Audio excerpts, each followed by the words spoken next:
and gentlemen, this is Bake Nunu with Infamy Gaming. I'm here today. I'm going to show the basic guide on how to get Xsplit set up for streaming. Alright, so first of all, you'll have to download Xsplit from Xsplit.com and set up an account for download, so forth, and then you will be able to open it up like so. Get all logged into it.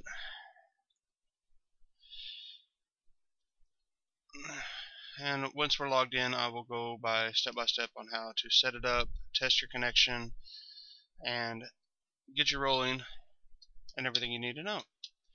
Alright, of course I've already got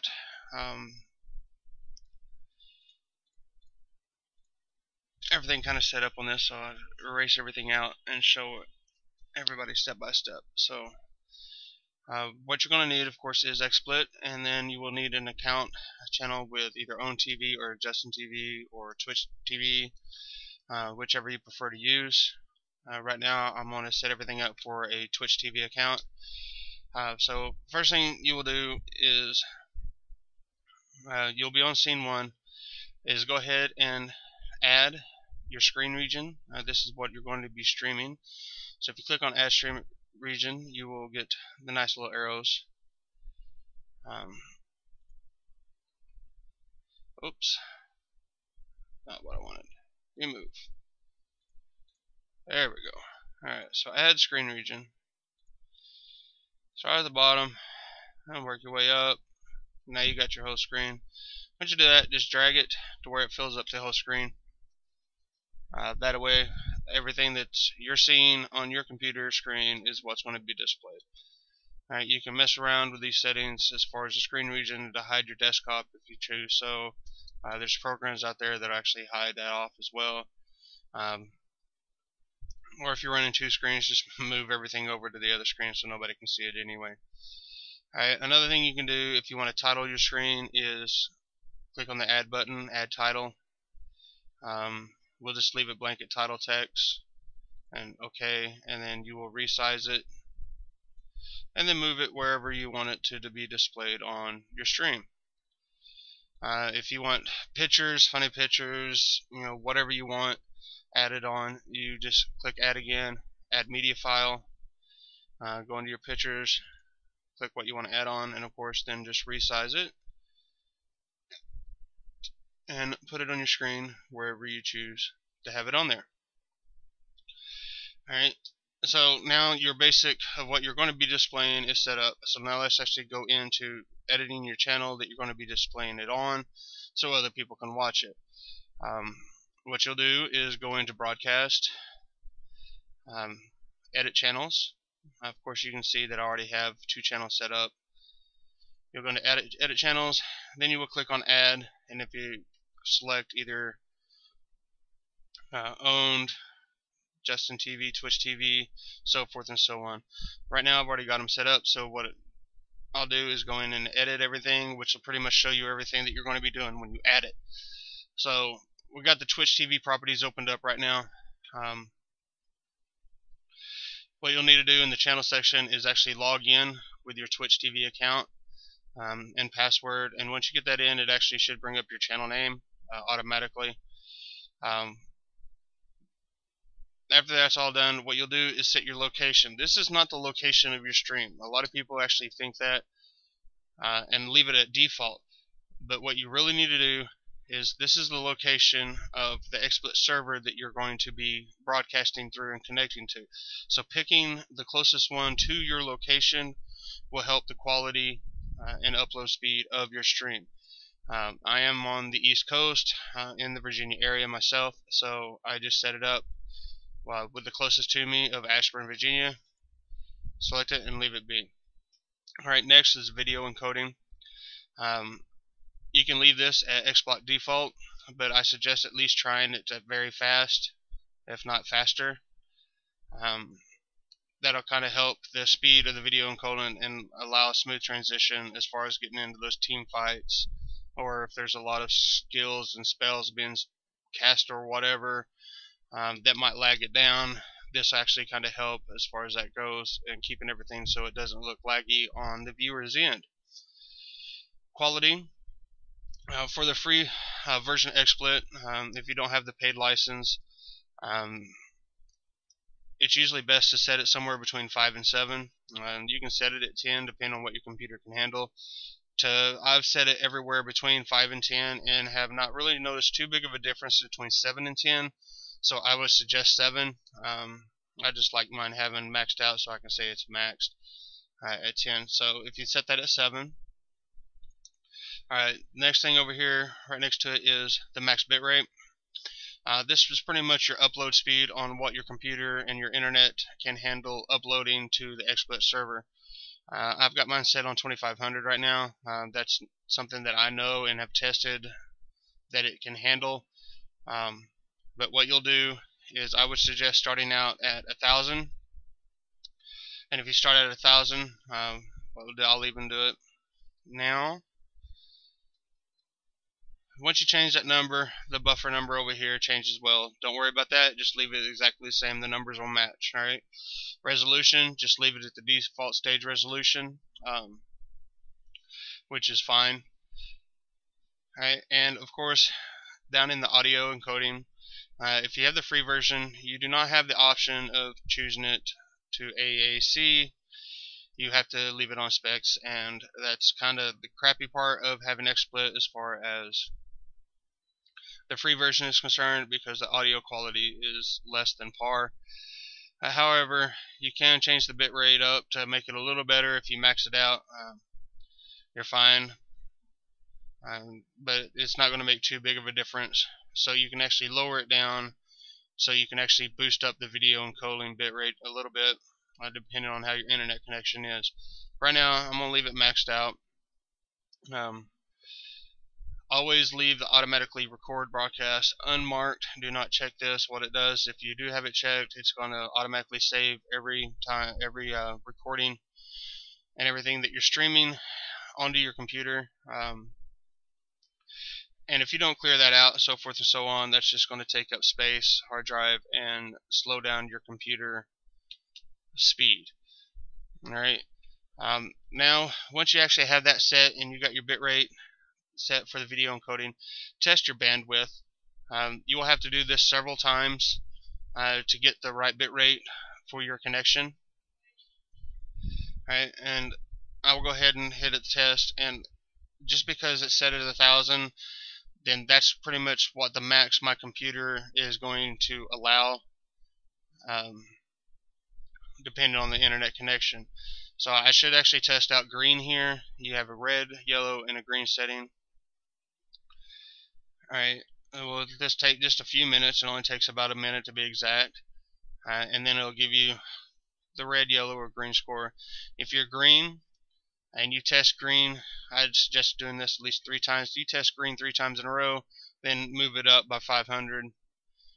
Test again. If it's still green, move it up 500. Test 3 more times, move it up 500. If you start getting yellows and constantly yellows, then start lowering it down by 100 until you find something that is within your computer range and your internet range. Right now I tested out green. I already knew that I would. But if you test yellow or red at this time, then you definitely have to set it below 1000. Once you start dropping below about 750, the quality of the picture really gets distorted a little bit. So we can still work with that depending on the resolution that you're broadcasting in. Alright, so now that it's all done, so we're setting it 1000. We know we can handle that.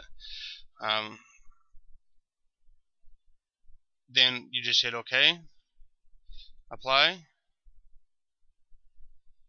and then OK again. Now you go into the view section in the toolbar up top. Alright, there's only a couple things that you need to change in here. A lot of them are personal preferences as well. Alright, the scale viewpoint, we'll start with that. It's at the very bottom. I prefer to have it at 50%, just because it makes the XSplit box itself smaller, but I can still see all the information on it from when you're broadcasting, as far as frames encoded and how many frames that you're actually dropping while you're trying to stream. Okay, projector, you know, that's if you're running 2 screens. that's a more advanced stuff, so it's nothing to really need to worry about for right now. Transition, nothing to really worry about. That's just dealing with XSplit itself. Frame rates, default is 25. If you're running on a slower computer, then I would suggest leaving it 25. If you know you can handle 30, then bump it up to 30. Resolutions. All right, this is where you select what resolution you want to broadcast in. For this purpose, I actually changed mine before I started this video to 1280 by 720 because if I'm not mistaken, that is the highest you can go on the free version of XSplit. If you have the license, then you can bump it all the way up to the 1920 by 1080, which is what I usually do. But for this case, we're going to leave it at 1280 by 720. However, if 1280 by 720 is not an option in this, then what you'll have to do is go back into it, click Edit Resolutions. It'll bring up a whole bunch of list of resolutions. What you'll do is you'll find the one that you want to broadcast in, and for this argument's sake, we're going to say 960 by 600. You're going to add it. Whoops, excuse me. You're going to apply. Okay. Now that should actually appear right there, back into here, so you can select it. Alright. So if you don't see the resolution you want to broadcast in, edit the resolutions and then find it. Once you change the resolution, of course, you'll have to go back into your scale point and change it down so it's not taking up your whole screen. Alright, so with that being said, that is pretty much all you need to do to set up your XSplit to stream at some of the higher quality, even for a computer that cannot handle such high quality. It just kind of gives you the options to change some settings around and so forth. The biggest thing is getting this bitrate set correctly for what you can handle. Once that's done, then each time that you get online and stream, you want to check it, test your bandwidth, because your internet connection might be slower one day than the next, or it might be faster one day to the XSplit servers. So I always suggest at least running it 3 times. If you can get green 2 out of 3, then you're good with that setting. You can move forward and start streaming. If not, then find the happy medium for what you need to do with your stream and that your computer is going to allow you to do for your stream for that day. Alright, again, once you're done, there's a couple other things. Just set up general information in your profile, and then the actual general information tab. Make sure that disable aerial theme is checked. Okay, most of the others are not available to you with the free version of XSplit, such as enable game source, so you will not be able to have that checked, so that'll be blank. Your audio, select your mic, so forth and so on. Enable the silence detection on how quiet you have to be, how long you got to be quiet before the sound actually is broadcast. And then if you are recording the local recording and so forth, this is where you set the location for it to be saved. Alright, and of course you got your hotkeys on how to switch scenes, because you have up to 12 scenes that you can set up for different things depending on what game you want to stream. You can have a LOL set up, Battlefield, Guild Wars 2, Diablo 3, whatever game that we were playing at the time. And you can have different screen regions or a different title for each one. That way you don't have to make it each and every single time that you get up and stream. You can actually save those and then just switch back and forth. Alright, so other than that, just hit apply and OK, and now you're ready to broadcast. Alright, so now we're going to click on broadcast, and then you choose your Justin TV, which is right here, and then give it a few seconds, it'll connect, and then boom, everything up here will turn red, tell you how many frames encoded, how many dropped. Then you will, once it's actually loaded up